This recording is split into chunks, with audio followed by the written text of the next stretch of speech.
Fascism, সেই জগদ্দল পাথর সরে যাওয়ার পর চাঁদাবাজি, খুন, রাহাজানি, ছিনতাই বন্ধ হয়েছে? বন্ধ হয়নি। কেন বন্ধ হয়নি? আমাদের স্বভাবের মধ্যে গোলামি আছে, ওইটা আমার রক্তের মধ্যে ঢুকে আছে। কেমনে বন্ধ হবে? আর এক দল করেছে, এখন আর এক দল করবে। মানুষই তো সুযোগ দিচ্ছে, মানুষের ন্যাচারই তো ওইটার উপর গড়ে উঠেছে, রাজনৈতিক দলগুলোর স্বভাবই তো ওইটার উপর গড়ে উঠেছে। তাহলে আপনি কি শুধু আপনার ভোটকে ব্যবহার করে একজন ক্ষমতায় গেল, 5 বছর আপনার হাতের কিছু নাই, সে আপনার মন মতো করলেও সে আপনার নির্বাচিত প্রতিনিধি, আপনার মন মতো না করলেও সে আপনার নির্বাচিত প্রতিনিধি। তো এর চাইতে বড় জুলমের সিস্টেম পৃথিবীতে আর নাই, এবং এর চেয়ে বড় ধোকার সিস্টেম পৃথিবীতে নাই। চলমান অর্থনৈতিক সিস্টেম আপনার উপর জুলম করতেছে, যার প্রভাব সরাসরি আপনার পকেটে গিয়ে পড়তেছে। জনগণের সম্পদ লুট করে বাইরে নিয়ে যাওয়া হয়েছে, অতিরিক্ত পরিমাণ ঋণের বোঝা মানুষের উপর চাপিয়ে দেওয়া হয়েছে। যে খরচ আপনি করেননি, যেই টাকা আপনি ব্যয়ই করেননি, ওই টাকা পরিশোধের জন্য আপনাকে কর দিতে হবে। বর্তমানে সমগ্র বাংলাদেশে ইসলামিক, নন ইসলামিক, সালাফি, আহলে হাদিস, হানাফি সকল ঘরানায় একটি আলোচিত ইস্যু হচ্ছে ইসলামের যে বিজয়, সামগ্রিক বিজয় বা রাষ্ট্রীয় বিজয় বা রাজনৈতিক বিজয়, এটি আসলে কিভাবে সম্ভব। সেক্ষেত্রে কেউ মনে করেন যে গণতান্ত্রিক ভোটের রাজনীতির মাধ্যমেই ইসলামের বিজয় সম্ভব। আবার কেউ মনে করেন যে অন্য আর হয়তো কোনো উপায় আছে, সশস্ত্র সংগ্রাম বা অন্য কিছু, সেটির মাধ্যমে হয়তো ইসলামের বিজয় সম্ভব। বিশেষ করে ইসলামী খেলাফার পতনের পর থেকে গত 100 বছর মুসলমানেরা বিভিন্ন উপায়ে পুনরায় রাষ্ট্র ক্ষমতায় বিজয়ী হওয়ার চেষ্টা করে দেখেছে। তো আসলে পবিত্র কোরআন এবং সহিহ হাদিসের আলোকে অথবা যুক্তিতর্ক, চিন্তা, ভাবনা, জ্ঞান, গবেষণার আলোকে কোনটি উত্তম হওয়া উচিত, কোনটি আমাদের করণীয় হওয়া উচিত? প্রথমত আপনাদের সামনে আমি তুলে ধরব রাষ্ট্র ক্ষমতা ইসলামের ব্র্যান্ডিং কি। রাষ্ট্র ক্ষমতা ইসলামের ব্র্যান্ডিংয়ের কথা বলতে গিয়ে রাসূলুল্লাহ সাল্লাল্লাহু আলাইহি ওয়াসাল্লাম বলেন, লা তাকুমু সাআহ হাত্তা ইয়ানজিলা ঈসা ইবনে মারইয়াম। ততদিন পর্যন্ত কিয়ামত সংঘটিত হবে না যতদিন না আসমান থেকে মারিয়ামের সন্তান ঈসা পৃথিবীতে নেমে না আসছে। আর মারিয়াম আলাইহিস সালাতু ওয়াস সালামের সন্তান ঈসা আলাইহিস সালাতু ওয়াস সালাম যেদিন পৃথিবীতে নেমে আসবেন, সেই দিন তিনি কি করবেন তার বর্ণনা আল্লাহর নবী দিয়েছেন। সেই দিন তিনি হাকামান মুকসিতা, সমগ্র পৃথিবীতে ন্যায় বিচার প্রতিষ্ঠাকারী শাসক হিসেবে আবির্ভূত হবেন। তো এই একটা বাক্য রাষ্ট্র ক্ষমতা ইসলামের ব্র্যান্ডিং। আল্লাহর নবী চাইলে এটাও বলতে পারতেন যে সেই দিন ঈসা আলাইহিস সালাতু ওয়াস সালাম সকল মানুষকে সালাত আদায় করতে বাধ্য করবেন। এটাও বলতে পারতেন সকল নারীকে পর্দা করতে বাধ্য করবেন। কিন্তু এগুলোকে তিনি ব্র্যান্ডিং বানাননি, এগুলোও করবেন। ব্র্যান্ডিং কি এটাও আপনারা তো বুঝেন, তাও বলি। যেমন মোটর সাইকেল সবগুলোই তো চলবে, কিন্তু এক এক কোম্পানির মোটর সাইকেলের এক একটা ব্র্যান্ডিং। কোনো কোম্পানির মোটর সাইকেলের ব্র্যান্ডিং হয়তো আর স্টাইল, কোনোটার ব্র্যান্ডিং হয়তো কম তেলে বেশি মাইলেজ, কোনোটার ব্র্যান্ডিং হয়তো স্পিড লিমিট অনেক বেশি, অনেক কিছু। এরকম এক একটা জিনিসের এক একটা ব্র্যান্ডিং থাকে, বাট সবগুলোই তো চলবে।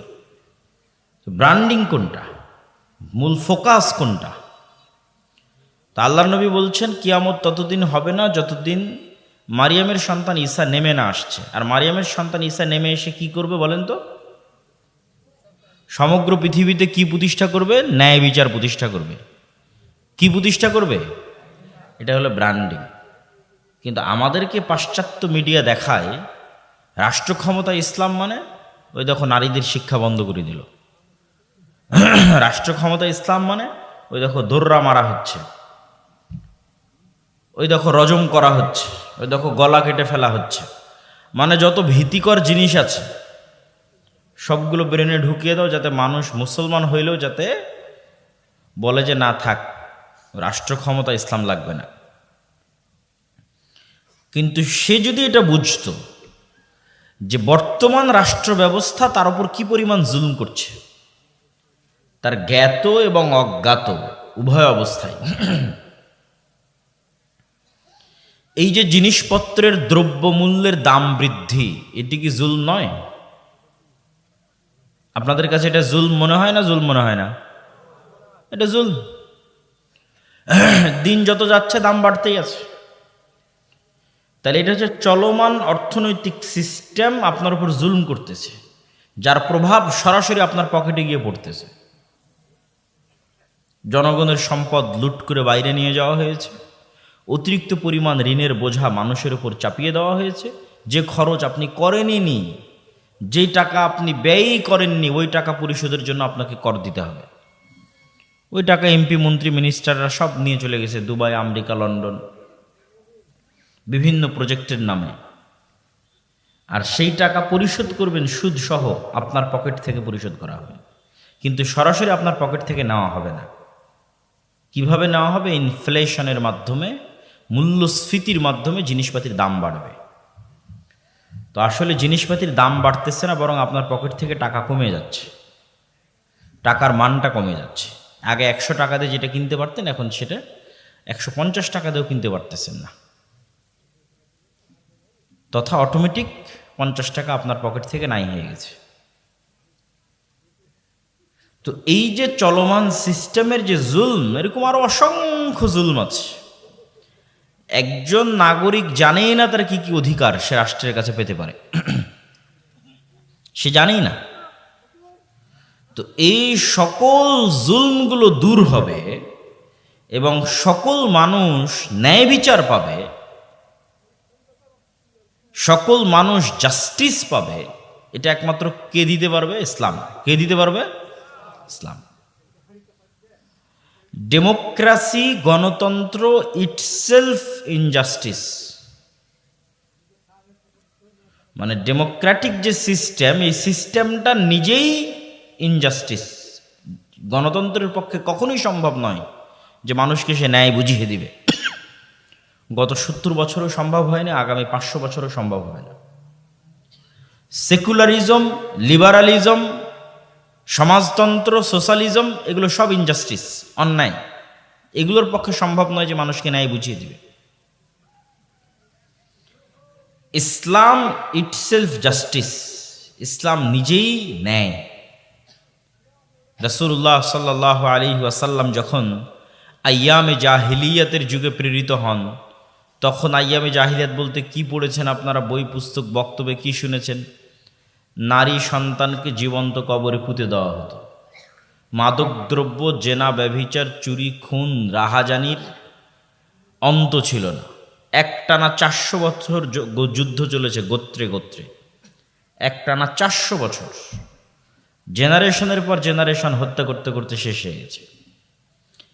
তাহলে আমরা সমাজে এখন যা অপরাধ দেখছি তার সবগুলোই জাহেলি যুগে ছিল।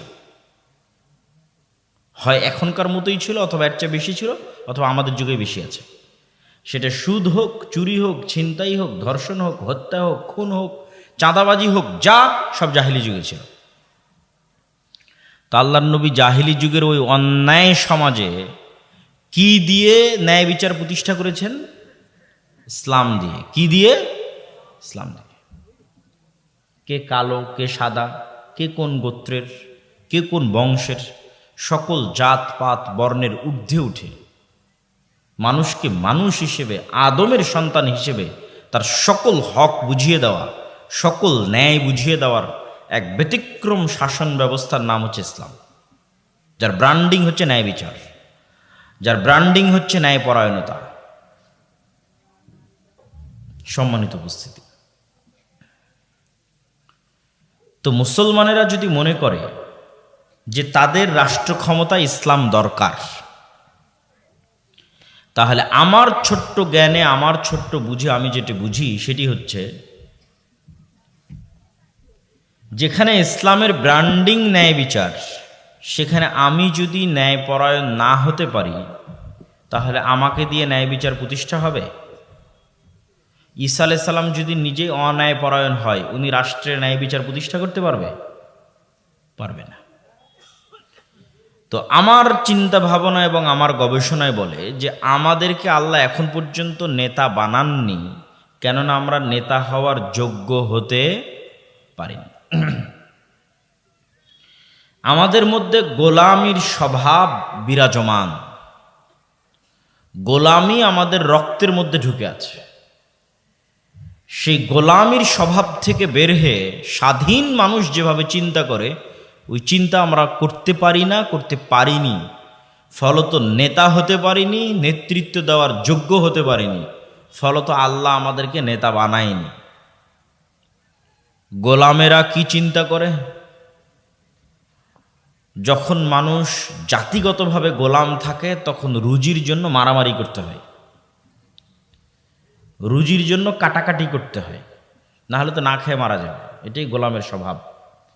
আর যারা আগের যুগের মনিব ছিল, তারা এটাতেই মজা পেত, যে ক্ষুধার্ত দুইটা মানুষের মধ্যে একটা রুটি ফেলে দিলাম, দুইটা মানুষ কিভাবে রুটি নিয়ে কাড়াকাড়ি করতেছে, এই দৃশ্য দেখে মজা। কেননা ওই দুইজন গোলাম, তারা খাদ্যের জন্য মারামারি করতেছে। তো যেহেতু 190 বছর আমরা ব্রিটিশদের গোলাম ছিলাম, মানে আমার রক্তের মধ্যে ঢুকে গেছে টাকার জন্য, খাবারের জন্য, রিজিকের জন্য, রুটির জন্য মারামারি না করলে পাওয়া যাবে না। মারামারি মানে সরাসরি মারামারি, বিষয়টা আমি এটা বুঝাচ্ছি না। মিথ্যা বলে হোক, জোর করে হোক, হুমকি দিয়ে হোক, ধোকা দিয়ে হোক, ইন এনি ওয়ে আমার টাকা লাগবে, সম্পদ লাগবে, রুজি লাগবে, রিজিক লাগবে। তো গোলামেরা ছুটছে। এবং এইটা যে আমাদের নেচার, স্বভাব, তার সবচেয়ে বড় প্রমাণ কি জানেন? গত 16 বছর যে জগদ্দল পাথর ছিল, ফ্যাসিজম, সেই জগদ্দল পাথর সরে যাওয়ার পর চাঁদাবাজি, খুন, রাহাজানি, ছিনতাই বন্ধ হয়েছে? বন্ধ হয়নি। কেন বন্ধ হয়নি? আমাদের স্বভাবের মধ্যে গোলামি আছে, ওইটা আমার রক্তের মধ্যে ঢুকে আছে, কেমনে বন্ধ হবে? আর এক দল করেছে, এখন আর এক দল করবে। মানুষই তো সুযোগ দিচ্ছে, মানুষের নেচারই তো ওইটার উপর গড়ে উঠেছে, রাজনৈতিক দলগুলোর স্বভাবই তো ওইটার উপর গড়ে উঠেছে। সম্মানিত উপস্থিতি, তাহলে কি বলছিলাম? যে ইসলামের ব্র্যান্ডিং যখন ন্যায় বিচার, আর আমি ন্যায়পরায়ণ নই, তো আমাকে দিয়ে আল্লাহ ন্যায় বিচারের দায়িত্ব দিবেন? আল্লাহ কথা বলেন না যে দিবে, দিবেন না। এখন মুসলমানেরা তাদের ব্যক্তিগত, সামাজিক, পারিবারিক সকল জীবনে বিশ্লেষণ করে দেখতে পারে যে কি পরিমাণ ন্যায়পরায়ণতার ঘাটতি আমাদের সমাজে আমরা বহন করি। যৌতুকের ভিত্তিতে বিবাহ, ইনজাস্টিস, অন্যায় মুসলমানেরা করে। নিজের বোনকে পিতার সম্পত্তিতে সম্পদ ঠিকমতো বুঝিয়ে না দেওয়া, ইনজাস্টিস, অন্যায় করে। পিতামাতার অবাধ্য হওয়া, ইনজাস্টিস, অন্যায়। পিতার কাছ থেকে ভাইকে না জানিয়ে, বোনকে না জানিয়ে সব সম্পত্তি লিখে নেওয়া, ইনজাস্টিস, অন্যায়। ওসি, ডিসি, এসপি, মন্ত্রী, মিনিস্টার, প্রিন্সিপাল, সাব রেজিস্ট্রার নিজ নিজ পদে প্রত্যেকটা স্বাক্ষরের পিছনে অন্যায় অর্থ ভোগ করতেছে, আবার আজান হলে উঠে গিয়ে নামাজ পড়তেছে, আবার ওই অন্যায় অর্থর টাকা জমা করে হজে চলে যাচ্ছে। তো এই সাব রেজিস্ট্রার, এই এসিল্যান্ড, এই ওসি আল্লাহর ক্ষমায় অথবা মানুষের ক্ষমায় জান্নাতে যেতে পারবে কিনা সেটা ভিন্ন প্রশ্ন, কিন্তু এতটুকু নিশ্চিত থাকেন তাকে দিয়ে আল্লাহ কখনো ইসলাম প্রতিষ্ঠার যোগ্য মনে করবে না। তাকে আল্লাহ কখনো নেতৃত্ব দেওয়ার যোগ্য মনে করবে? যোগ্য মনে করবে। যেহেতু ইসলাম মানে, ইসলামের রাষ্ট্র ক্ষমতা, ইসলামের ব্র্যান্ডিং কি? জাস্টিস, ন্যায়পরায়ণতা।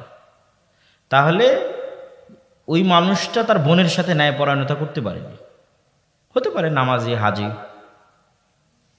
সে তার বাবা মায়ের সাথে ন্যায়পরায়ণ নয়, তার স্ত্রীর সাথে ন্যায়পরায়ণ নয়, তার প্রফেশনাল লাইফে ন্যায়পরায়ণ নয়।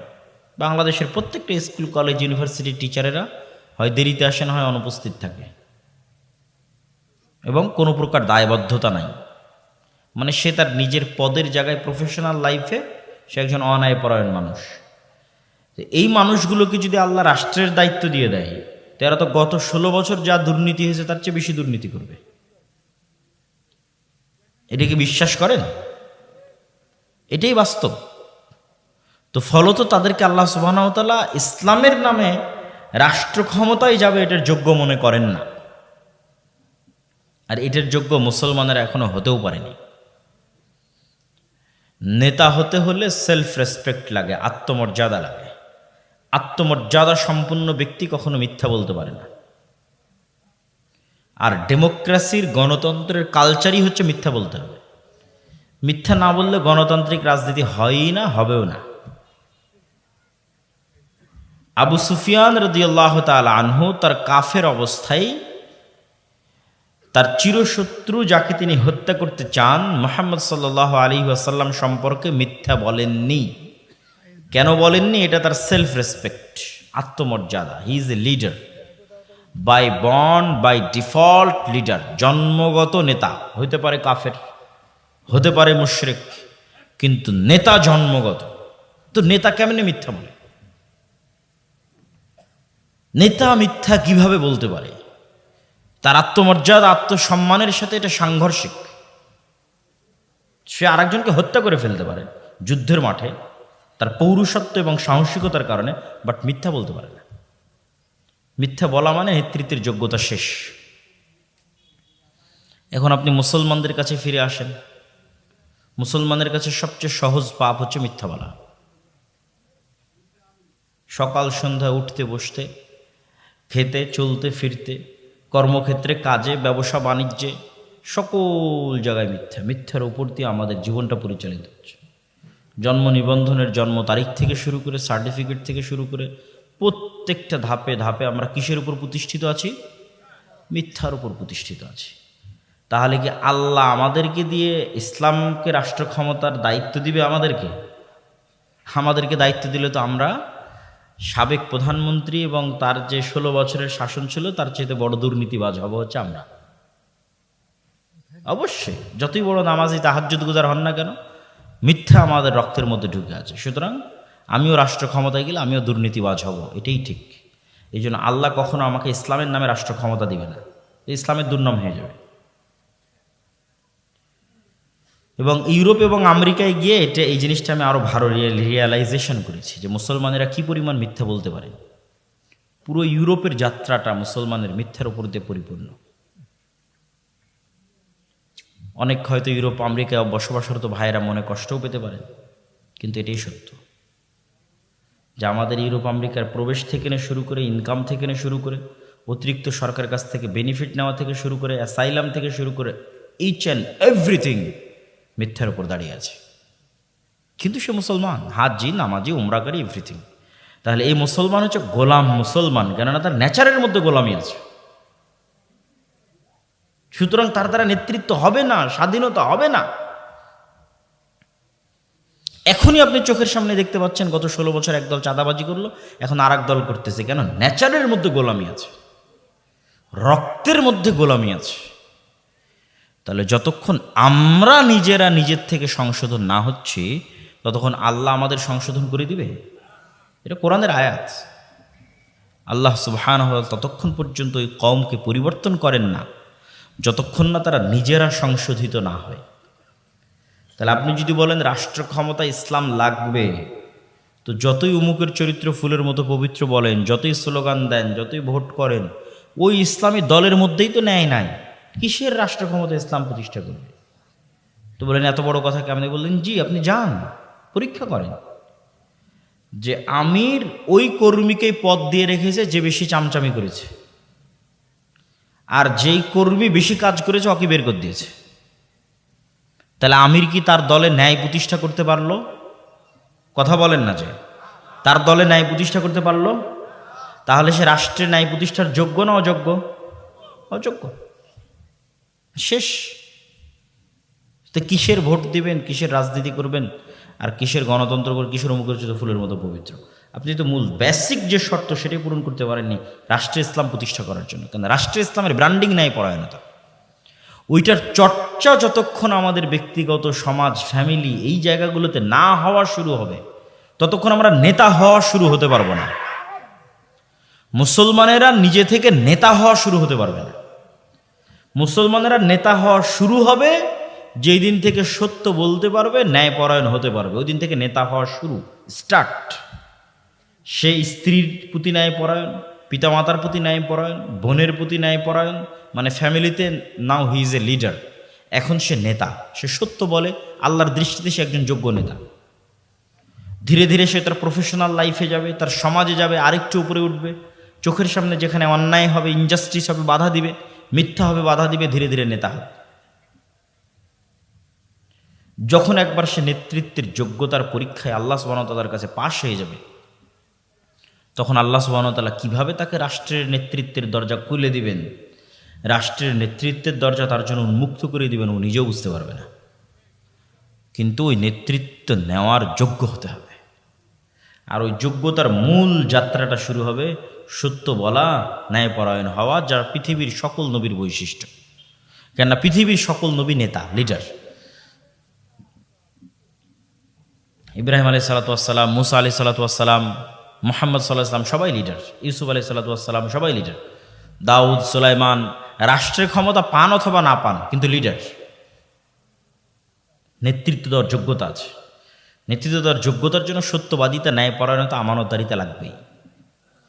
সেটা শিক্ষা প্রতিষ্ঠান হোক, মসজিদ হোক, মাদ্রাসা হোক, ইসলামী দল হোক, সংগঠন হোক, আপনি যে পেশায় আছেন সেই পেশা হোক, ডাক্তারি হোক, ইঞ্জিনিয়ারিং হোক, এসিল্যান্ড হোক, সাব রেজিস্ট্রার হোক, টিচার হোক, স্টুডেন্ট হোক, স্বামী হন, পিতা হন, ন্যায়পরায়ণতা লাগবে। পিতা হিসেবে আপনি আপনার সন্তানকে কতটুকু আদর করবেন, একজনকে বেশি চুমা দিবেন, আরেকজনকে কম চুমা দিবেন, এটাও ন্যায়পরায়ণতা। রাসূল সাল্লাল্লাহু আলাইহি ওয়াসাল্লাম বলেছেন।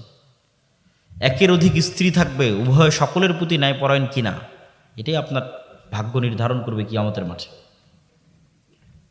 এই জন্য রাসূলুল্লাহ সাল্লাল্লাহু আলাইহি ওয়াসাল্লাম বলেন, সাবআতু ইউযিল্লুহুমুল্লাহ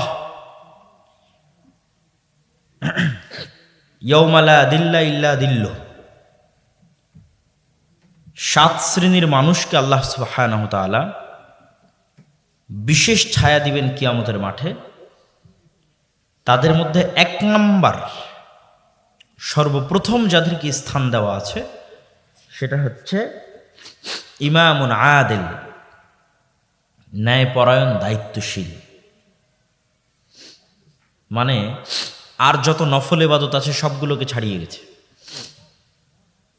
নফল ইবাদতের মধ্যে তাহাজ্জুদ গুজার আছে, নফল ইবাদতের মধ্যে নফল সিয়াম পালনকারী আছে, নফল ইবাদতের মধ্যে দানবীর আছে, সেগুলোর কথা সিরিয়ালে আসবে। কিন্তু সবকে ছাড়িয়ে গেছে যে ন্যায়পরায়ণ। এটা সবচেয়ে কঠিন, এটা সবচেয়ে কঠিন যে মানুষ ন্যায়পরায়ণ হবে তার সমাজে, তার পরিবারে, তার ফ্যামিলিতে, তার প্রফেশনাল লাইফে, এটা সবচেয়ে কঠিন।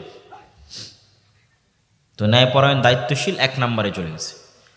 আর এটা কেন আল্লাহ এটা আরো ভালোবাসেন? আল্লাহ এটা এই জন্য আরো ভালোবাসেন যে আল্লাহ নিজে ন্যায়পরায়ণ। আল্লাহ সুবহানাহু ওয়া তাআলা কি বান্দার উপর জুলুম করে? আল্লাহ সুবহানাহু ওয়া তাআলা শুধু বান্দার উপর জুলুম করে না এটা নয়, কোনো বান্দা যদি জুলমের শিকার হয় সেই জুলম তিনি বুঝিয়ে দিবেন, পাল্টা সমাধান করে দিবেন, এটাই তার ওয়াদা। সেটা শুধু মানুষে নয়, পশুতেও যদি জুলম করে থাকে এটাও কিয়ামতের মাঠে জিরো করা হবে, মিটিয়ে দেওয়া হবে। এই জন্য তো তিনি ন্যায়পরায়ণ, ন্যায় বিচার প্রতিষ্ঠাকারী, মালিক ইয়াউমিদ্দিন, বিচার দিবসের মালিক। ওই দিন দেখা যাবে আল্লাহ সুবহানাহু ওয়া তাআলার ন্যায়পরায়ণতা। এই জন্য আল্লাহ এটা পছন্দ করেন। সম্মানিত উপস্থিতি, তাহলে আমরা যে আলোচনা করছিলাম ইসলামের সামগ্রিক বিজয়ের জন্য সর্বপ্রথম আমাদের নিজেদের পরিবর্তন হতে হবে। আমাদের রাজনৈতিক বিজয়ের জন্য আমাদের মধ্যে নেতৃত্বের যোগ্যতা নিয়ে আসতে হবে। ইসলামকে রাষ্ট্র ক্ষমতায় প্রতিষ্ঠার জন্য আমাদের মধ্যে ন্যায় প্রতিষ্ঠার চর্চা বাড়াতে হবে।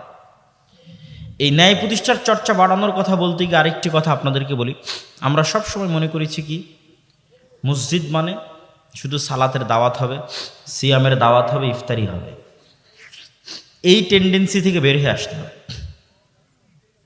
মসজিদকে ইম্পাওয়ার, শক্তিশালী করতে হবে।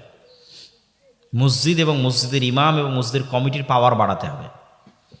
এটা সম্ভব যদি মসজিদ কমিটি রাজনৈতিক লেজুর বৃত্তির মাধ্যমে তৈরি না হয়।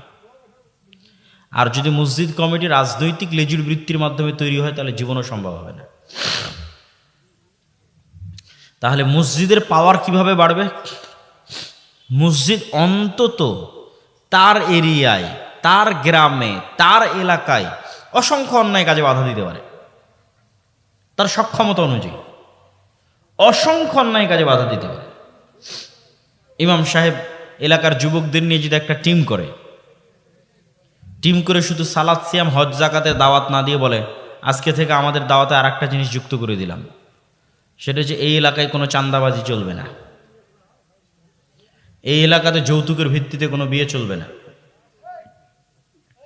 এই এলাকায় পিতার সম্পত্তিতে যতক্ষণ মেয়েকে পূর্ণ হক বুঝিয়ে না দেওয়া হয়েছে জানাজা হবে না। এটা একটা সোশ্যাল মুভমেন্ট, ন্যায় প্রতিষ্ঠা করার জন্য একটা আন্দোলন। এটা মানুষকে নেতা বানিয়ে দিবে, লিডার হয়ে যাবে, মসজিদ লিডার হয়ে যাবে। একটা মেম্বারের চেয়ে শক্তিশালী হবে, একটা চেয়ারম্যানের চেয়ে শক্তিশালী হবে। এটা অস্বাভাবিক কিছু না, অসম্ভব কিছু না। এবং এইটা করার সুযোগ এখনই। কেননা আবার যখন শক্তিশালী রাজনৈতিক দল ক্ষমতায় আসবে এবং তারা লম্বা সময় ক্ষমতায় থাকবে, তখন আপনি এই ফ্রিনেসটা অনুভব করবেন না। তখন আবার ওই আগের সিন্ডিকেট তৈরি হবে, সিন্ডিকেটের হাতে গ্রাম মহল্লা পর্যন্ত বিচার সালিশ চলে যাবে।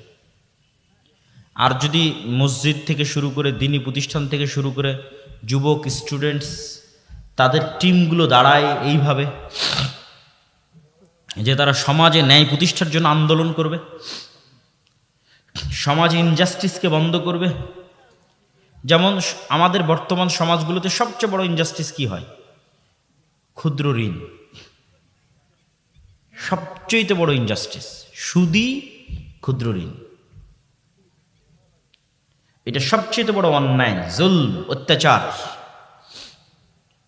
সুদ মানুষের পায়ে গোলামির জিঞ্জির বেঁধে দেয়। এবং শুধু মুসলমান নয়, হিন্দু, বৌদ্ধ, ইহুদি, খ্রিস্টান সকলের পায়ে গোলামির জিঞ্জির বেঁধে দেয় হচ্ছে সুদ।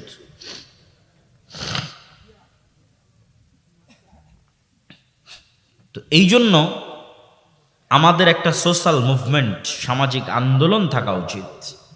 যুবকদের মসজিদ ভিত্তিক, দিনী প্রতিষ্ঠান ভিত্তিক, যা সমাজে প্রচলিত অন্যায়ের বিরুদ্ধে লড়াই করবে, ন্যায় প্রতিষ্ঠার জন্য চেষ্টা করবে।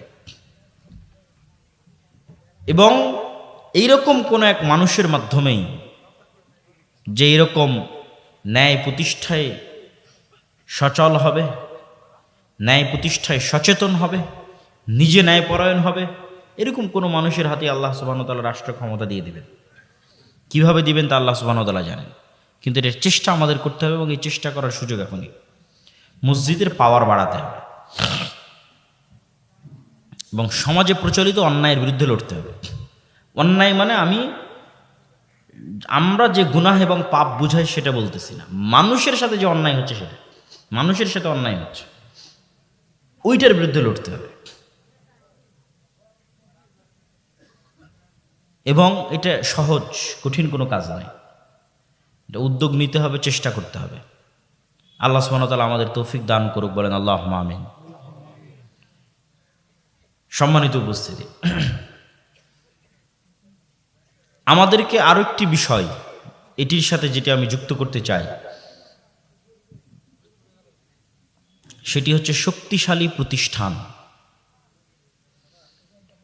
শক্তিশালী প্রতিষ্ঠান নাই মুসলমানদের, সমগ্র পৃথিবীব্যাপী নাই, আবার দেশভিত্তিকও নাই। এই জায়গায় ইহুদিরা সবচেয়ে বেশি এগিয়ে গেছে। তারা শক্তিশালী মিডিয়া তৈরি করে ফেলেছে, শক্তিশালী অর্থনৈতিক প্রতিষ্ঠান তৈরি করে ফেলেছে। ফলত তারা চাইলেও পৃথিবী তাদের কাছে জিম্মি, তারা না চাইলেও পৃথিবী তাদের কাছে জিম্মি। তো আপনি দেখবেন যে 5ই আগস্টে হাজার হাজার লক্ষ লক্ষ ভোটার পঙ্গপালের মতো আছে, রাস্তায় আছে। কিন্তু যখন রাষ্ট্রের সরকার গঠন হলো, তখন কাদের সরকার হলো? দেশে যাদের শক্তিশালী প্রতিষ্ঠান ছিল। যেমন বাংলাদেশের সবচেয়ে শক্তিশালী একটা প্রতিষ্ঠান হচ্ছে আর্মি, তাহলে আর্মির সরকার হলো। বাংলাদেশের সবচেয়ে শক্তিশালী একটা প্রতিষ্ঠান হচ্ছে ব্রাক, বছরে 12,000 কোটি টাকার লেনদেন হয়। সারা বাংলাদেশের সব মসজিদ মাদ্রাসা মিলে অত টাকার লেনদেন হবে না, তাহলে সে একটা অনেক শক্তিশালী প্রতিষ্ঠান, তার সরকার হলো। গ্রামীণ ব্যাংক একটা শক্তিশালী প্রতিষ্ঠান, তার সরকার হলো। তারপরে প্রথম আলো, ডেইলি স্টার শক্তিশালী প্রতিষ্ঠান, তাদের সরকার হলো। মূল সরকার সরে যায়, তখন ওই দেশে যাদের শক্তিশালী প্রতিষ্ঠান থাকে তারা অটোমেটিক ক্ষমতায় চলে যায়। আর আপনার যদি এরকম পঙ্গপালের মতো কোটি কোটি ভোটার থাকে, তবুও কোনো দাম নাই। ভোট দেওয়াটা তো মূলত, বা ভোট চাওয়াটা তো মূলত গণতান্ত্রিক দেশে বসবাসরত মানুষের মনকে বুঝ দেওয়া, মানে আপনাকে বুঝ দেওয়া যে হ্যাঁ তুমি দেশের শাসক আছো, বাহ এই দেশ তুমি চালাচ্ছ, কিন্তু আসলে বাস্তবে আপনি কিছু না। যদি বাস্তবে আপনি কিছু হতেন, তাহলে অন্তত বড় বড় সিদ্ধান্ত নেওয়ার আগে সরকারেরা বলতো ঠিক আছে গণভোটের আয়োজন করা হোক, দেখি জনগণের পক্ষে আছে না নাই। কিন্তু গণভোটের আয়োজন করা হয় না। তাহলে আপনি কি শুধু আপনার ভোটকে ব্যবহার করে একজন ক্ষমতায় গেল, 5 বছর আপনার হাতের কিছু নাই। সে আপনার মন মতো করলেও সে আপনার নির্বাচিত প্রতিনিধি, আপনার মন মতো না করলেও সে আপনার নির্বাচিত প্রতিনিধি। তো এর চাইতে বড় জুলমের সিস্টেম পৃথিবীতে আর নাই, এবং এর চেয়ে বড় ধোকার সিস্টেম পৃথিবীতে নাই। এইটা যত বড় ধোকার সিস্টেম, যত সহজে মানুষকে এখানে ধোকা দেওয়া যায়। তো এরকম পঙ্গপালের মতো ভোটার থেকে তো লাভ নাই। এবং আরও অনেক আলোচনা আছে এই বিষয়ে, স্টাডি করলে আরও অনেক পয়েন্ট তুলে ধরা যাবে। এবং ডেমোক্রেসি, গণতন্ত্র, সোশ্যালিজম সমাজতন্ত্র, সেকুলারিজম ধর্মনিরপেক্ষ মতবাদ, লিবারালিজম ব্যক্তি স্বাধীনতা, এই যে মতবাদগুলো আছে পৃথিবীতে, ন্যাশনালিজম জাতীয়তাবাদ, এগুলো কি আল্লাহর লেখা কোরআন না ওহী? এগুলো কি কোরআন না ওহী? কিছুই না। তো যদি কোরআনও না হয়, ওহীও না হয়, তো গণতন্ত্রের এই যে গড বানিয়ে রাখা হয়েছে, এইটার দিকে আঙ্গুল তোলা যাবে না? যাবে না? যাবে না? যাবে। এটা কারো মতের পক্ষে যেতে পারে, কারো মতের পক্ষে নাও যেতে পারে, কিন্তু আঙ্গুল তোলা যাবে না, এটা তো অসম্ভব। এটা তো কোরআনও নয়, ওহীও নয়। সুতরাং ডেমোক্রেসি নিজেই ইটসেলফ যে একটা ইনজাস্টিস, এটা মানুষ আঙ্গুল উঠাইতেই পারে। এটা নিয়ে গবেষণা স্টাডি হতেই পারে। সম্মানিত উপস্থিতি, মুসলমানেরা যতদিন মনে করবে যে তারা দুধের স্বাদ ঘোলেই মেটাবে, ততদিন এই ঝুলন্ত মূলার পিছনে ছুটতেই থাকবে। যেমন ইসলামিক ব্যাংকিংয়ের নামে দুধের স্বাদ ঘোলে মেটানো হচ্ছে, আর নিজের মনকে বুঝ দেওয়া হচ্ছে হ্যাঁ আমি ইসলামী অর্থনীতির সাথে সম্পৃক্ত আছি।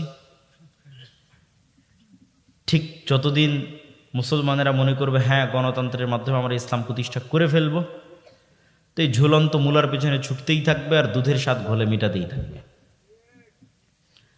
আর যেই দিন মনে করবে এখানে ফুল স্টপ দিয়ে দিলাম, ডাইরেক্ট ডেমোক্রেসির সিস্টেমকে আমি প্রশ্ন করব, ওই সিস্টেমের বিরুদ্ধে লড়াই করব, এতটুকু নিশ্চিত থাকেন অন্তত দুধের স্বাদ ঘোলে মেটানো যেহেতু বন্ধ হয়ে গেছে, তো একদম পিওর দুধের স্বাদের জন্য অন্তরে যেই তাড়াপ তৈরি হবে, অন্তরে যে আগ্রহ তৈরি হবে, যে চেষ্টা তৈরি হবে, ওই চেষ্টার ফলশ্রুতিতে একদিন না একদিন আপনি পিওর দুধের স্বাদ পেয়ে যাবেন ইনশাআল্লাহ। কিন্তু ওইটার জন্য ঈমান মজবুত হতে হবে, নিয়ত ঠিক থাকতে হবে, আর ওই যে যোগ্য হতে হবে, আল্লাহর দৃষ্টিতে নেতা হওয়ার যোগ্য হতে হবে। আল্লাহর দৃষ্টিতে তো আমরা নেতা হওয়ার যোগ্য হতে পারছি না। এবং এটি কোরআন এবং হাদিস দ্বারা প্রমাণিত। রাসূলুল্লাহ সাল্লাল্লাহু আলাইহি ওয়াসাল্লাম বলেন, 3টা বা 4টা গুণ যদি কারো মধ্যে থাকে, সে স্পষ্ট নির্ভেজাল খাঁটি মুনাফিক। কথা বললে মিথ্যা বলে, আমানতের খেয়ানত করে। তো আমানতের খেয়ানত কি? যাকে যে দায়িত্ব দেওয়া হয়েছে ওই দায়িত্ব অমান্য করাটাই আমানতের খেয়ানত। কোরআনে আল্লাহ বলেছেন, আল্লাহ তোমাদের আদেশ দিয়েছে আন তুআদ্দুল আমানাত ইলা আহলিহা, যাকে যে দায়িত্ব দেওয়া হয়েছে ওই দায়িত্ব যেন ঠিক মতো পালন করে, এটাই ন্যায়পরায়ণতা। তাহলে আমরা সবাই মুনাফিক মুসলিম হিসেবে লাইফ লিড করতেছি, জীবন চালাচ্ছি। যতই হাজি হই, উমরাকারী হই, নামাজি হই, আসলে আল্লাহর নবীর এই হাদিস অনুযায়ী আমরা মুনাফিক। কেন? হয় মিথ্যার উপর আছি, আর না হয় দায়িত্বের সাথে খেয়ানত করতেছি। যখনই মুনাফিকের দরজাটা বন্ধ হয়ে যাবে এবং আমি বাস্তব জীবনে সত্যবাদী, বাস্তব জীবনে ন্যায়পরায়ণ, তখন যে নামাজ, তখন যে সালাত, তখন যে সিয়াম, তখন যে হজ, তখন যে কোরআনের তেলাওয়াত, এর পাওয়ার ভিন্ন রকম, এর শক্তি ভিন্ন রকম। ওইটা তখন অটোমেটিক ক্ষমতার কেন্দ্রবিন্দু থেকে আঘাত করবে এবং ক্ষমতার কেন্দ্র কাঁপবে। যেমন আল্লামা ইকবাল বলেছেন, এই যুগের মুসলমানদের একজন ইব্রাহিম দরকার। इब्राहिम की ज़रूरत है, इस दौर के इब्राहिम की ज़रूरत है। এই যুগের ইব্রাহিমের প্রয়োজন, যারা আল্লাহর প্রতি আস্থা, অগাধ বিশ্বাস এত মজবুত হবে, ব্যক্তিগত, সমাজে, পরিবারে ন্যায়পরায়ণ এবং সত্যবাদী হবে, আল্লাহর বিধানের জন্য যে কোনো পরীক্ষা দিতে প্রস্তুত থাকবে, ক্ষমতার কেন্দ্রবিন্দুতে আঘাত করবে, এরকম একজন ইব্রাহিমের দরকার। সম্মানিত উপস্থিতি, আমি আমার বক্তব্য দীর্ঘায়িত করতে চাই না, আমি আমার বক্তব্য শেষ করে দিচ্ছি। আপনারা অবশ্যই মাসিক আল ইতিসাম যে প্রতি মাসে প্রকাশিত হয় সেটির সাথে সম্পৃক্ত থাকবেন। দাওয়া ইলাল্লাহর অধীনে যে মক্তবগুলো পরিচালিত হয় সেগুলোর সাথে সম্পৃক্ত থাকবেন এবং আমাদের আরও যত কার্যক্রমগুলো আছে সেই কার্যক্রমগুলোর সাথে সম্পৃক্ত থাকবেন। আল্লাহ সুবহানাহু ওয়া তাআলা আমাদের কবুল করুক, আল্লাহুম্মা আমিন। আসসালামু আলাইকুম ওয়া রাহমাতুল্লাহি ওয়া বারাকাতুহু।